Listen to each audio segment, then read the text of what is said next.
नमस्कार, आप देख रहे हैं एनआईपी न्यूज और मैं हूं आपके साथ ज्योति कनौजिया। आइए रुक करते हैं खबर की ओर। कालीन नगरी भदोही कोविड-19 के बाद से कालीन उद्योग मंदी से नहीं उबर पा रही है। दिन प्रतिदिन उद्योग की हालत खराब होती चली जा रही है, जबकि यह उद्योग लगभग 20 लाख लोगों को रोजगार उपलब्ध करा रहा है। उद्योग को लेकर कालीन निर्यातक परवेज खां गुड्डू से बातचीत की गई।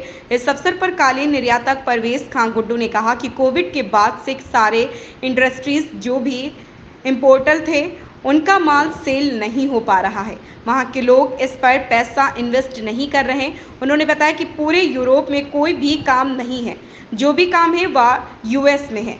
यूएस पर ही हम लोग डिपेंड हैं, लेकिन यूएस में क्रेडिट बहुत ही लंबा है। ऐसे में एक्सपोर्ट उसको कैसे सरवाइव करेंगे। उन्होंने कहा कि यहाँ पर हाथ से बने कालीनों का निर्यात किया जाता है। हैंडमेड कारपेट बनाने में समय लगता है, इसके साथ ही वह महंगा भी पड़ता है, जबकि टर्की मशीन मेड बनाकर सस्ते दामों पर कालीन बेच रहा है।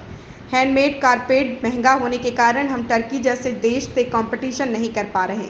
श्री खां ने कहा कि सरकार द्वारा पहले कालीन निर्यातकों को ड्रॉबैक व इंसेंटिव दिया जाता था, लेकिन अब इसको बंद कर दिया गया है, जिसकी वजह से हम लोग कंपटीशन करने से बाहर हो गए हैं। आफ्ताब अंसारी की रिपोर्ट। सर, कालीन उद्योग निरंतर कोविड-19 के पीरियड से ही निरंतर जो है नीचे जा रहा है। लोग इतना निर्यातक हमारे जो है प्रयास कर रहे हैं और भारत सरकार भी प्रयास कर रही है, उसमें सहयोग दे रही है कि कालीन उद्योग जो है किस तरह से उफान पे आवे। और इसमें लगभग जो है 20 लाख लोग जो है लगे हुए हैं, जिससे जो जीविकापार्जन चल रहा है, लेकिन फिर भी इस मंदी से उबर नहीं पा रहा है उद्योग। क्या कारण है? कारण ये है कि कोविड के बाद से सारे इंडस्ट्री जो भी इम्पोर्टर्स जो थे उनका माल जो सेल नहीं हो रहा, जो वहाँ के लोग जो पैसा नहीं इन्वेस्ट कर रहे हैं कुछ ख़रीदने में। दूसरी बात ये है कि जो पूरा यूरोप में कोई काम ही नहीं है, जो भी काम है यूएस पे हम लोग डिपेंड है। यूएस में जो है क्रेडिट बहुत लंबा है, और उसके बाद कैसे भी एक्सपोर्टर कैसे सरवाइव करेंगे, ये सब सारी बातें से लेके भाई क्रेडिट चाहिए। और वैसे भी काम नहीं है, वो ना कोई माल ख़रीद रहा है।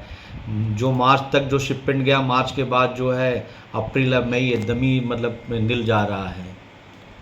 सर, जैसे कि समझ में नहीं आता, जैसे कि ये अर्थव्यवस्था किस तरह से सुधरे, और कालीन उद्योग जो है जिस तरह से 1990 में जो है उफान पे था, है ना, और उसके बाद जो है 90 के दशक से जो गिरता 2000 तक हम मान लें, उसके बाद जो गिरा तो गिरता ही चला गया।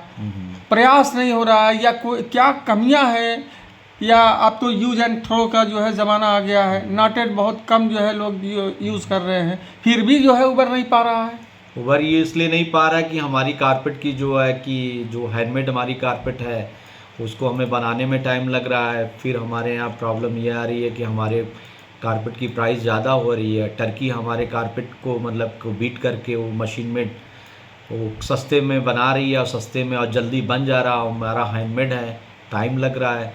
और आज के डेट में सारे लोग ऑनलाइन परचेज कर रहे थे, उसमें हमारे प्राइस जो हमारी कारपेट की प्राइस ज़्यादा है और मशीन मेड की प्राइस कम है, इसलिए कि मार्केट में डिमांड उन्हीं के हो रहा है। और दूसरा, जो हमारी गवर्नमेंट जो हमें सपोर्ट करती थी, वो मेरी गवर्नमेंट हमें सपोर्ट नहीं कर रही है। हमारा ड्रॉबैक लाइसेंस सारे उन्होंने कम कर दिया है।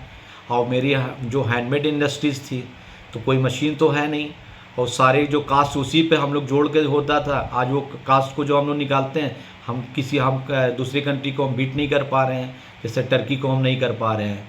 इसलिए, और हमारे यहाँ जो वीवर्स हैं वो हैंड आर्ट्स बिनना नहीं चाह रहे हैं। और दूसरी बात ये है कि वो जो मेरे पास। इस खबर में बस इतना ही। मिलते हैं दूसरी खबर में एनआईपी न्यूज़ के साथ।